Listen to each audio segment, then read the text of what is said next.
interesting unit on the team in the sense you feel really good about it and you're really uneasy about it at the same time, just because of the difference of the outside and the inside. So this is one I'm excited to talk about because there's a lot to it.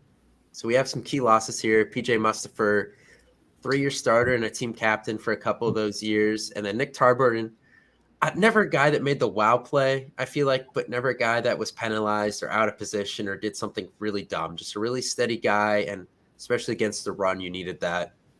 2 big key returners at defensive end. Chop Robinson, the Maryland transfer, 5.5 sacks, 10 tackles for loss last year. Adisa Isaac, 4 sacks, led the team with 11 tackles for loss last season. And then a couple newcomers.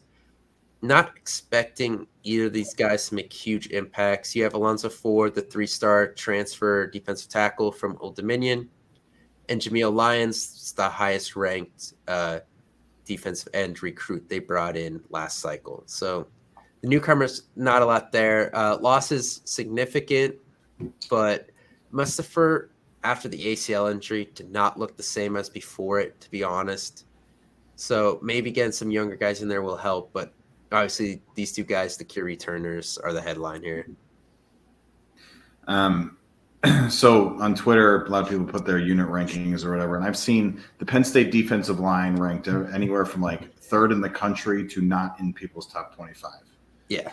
Which 3rd in the country might be too high, but outside the top 25 is ridiculous. And like it is a fairly polarizing group because the 2 guys you have here as key returners, I don't know, probably 2 of the top 20 guys at their position in the country. And you have Denai Dennis Sutton, who's right up there too and has all the potential in the world. So like you said before, any of the question is not on the edge, right? It is in the middle, and we're going to get to that next. But I don't know.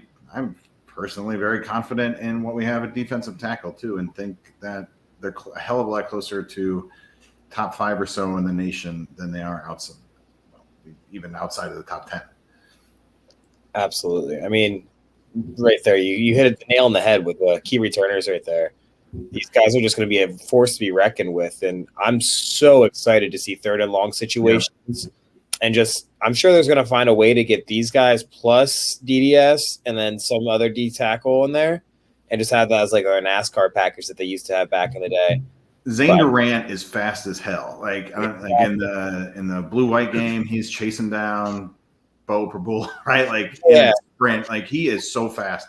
And like you said, those the 3 edges plus him can be just a terror. So yeah, and if I'm in a visiting team and I'm getting prepared for a long 3rd and 12 or something, an obvious passing situation, I'm shitting my pants as the quarterback back there. I mean, this is not a defensive line I'd want to have to block for longer than 3 seconds. So these longer developing routes are going to really get a quarterback's head popped off at sometimes, but it comes down to that D tackle like we were hitting. Everyone's a little worried about it. The talent's there. It's really just getting guys to kind of elevate their game to that next level. They're all kind of steady forces there, but we need them to kind of step up and be like dominant forces. And I think another year with DS as the defensive coordinator and learning the system and learning these gaps and where they need to be to make the plays, I think that's going to play huge dividends too to help us get everything figured out up front. Yeah, so just kind of looking at what we have here. Obviously, we got Isaac and Robinson starting at defensive end.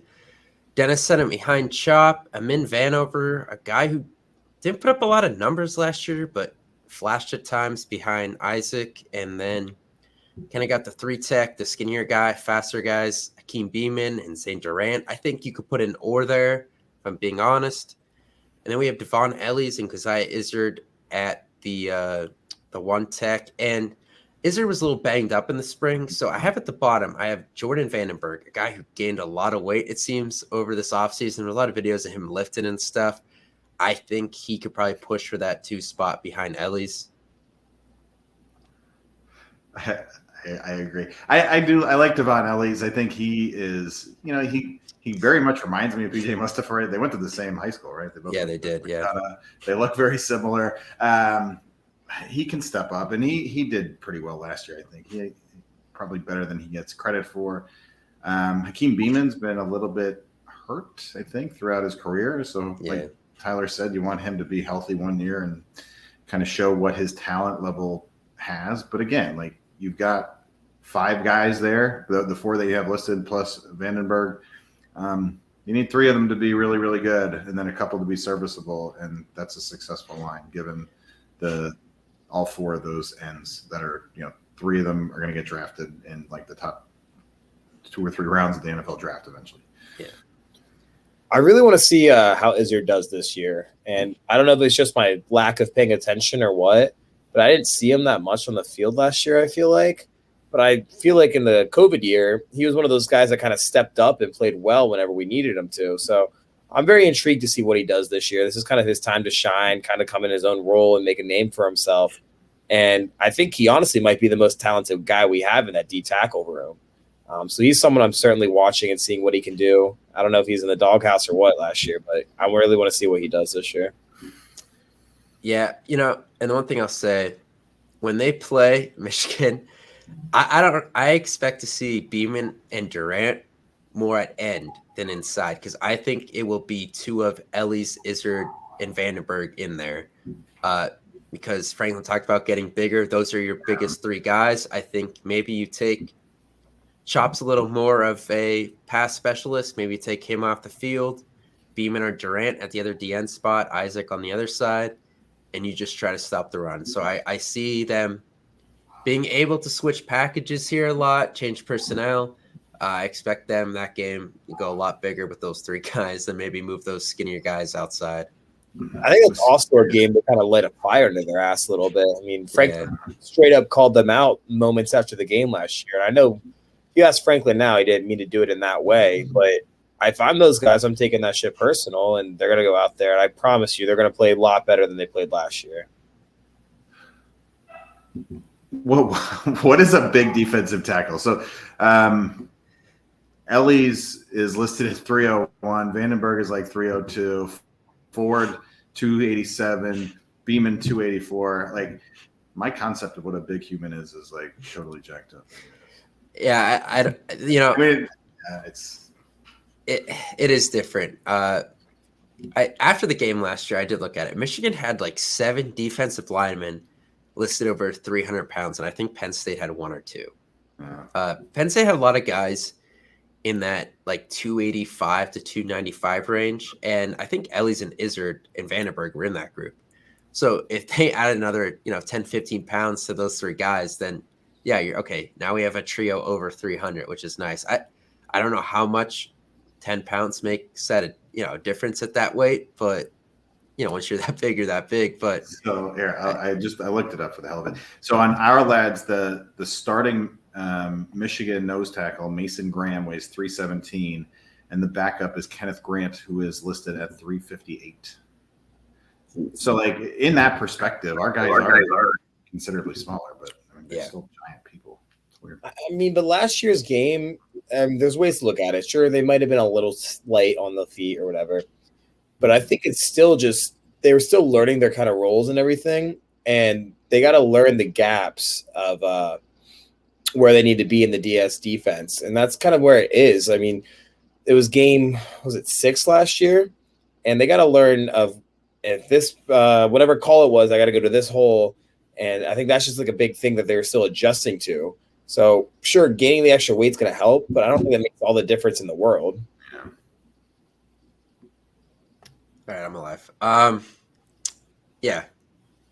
So we'll see what the weight difference does. Obviously, Diaz kind of likes him a little smaller, I guess, but interested to see how this group does.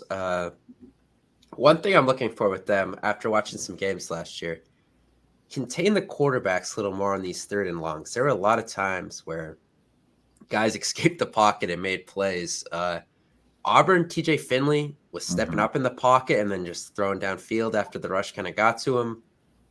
And then Jack Tuttle, before he got hurt, the Indiana quarterback torched them on maybe 3 or 4, like 3rd and 8 pluses by running. So kind of looking for that to get cleaned up a little bit, just kind of staying more contained. All these guys are a year older, obviously.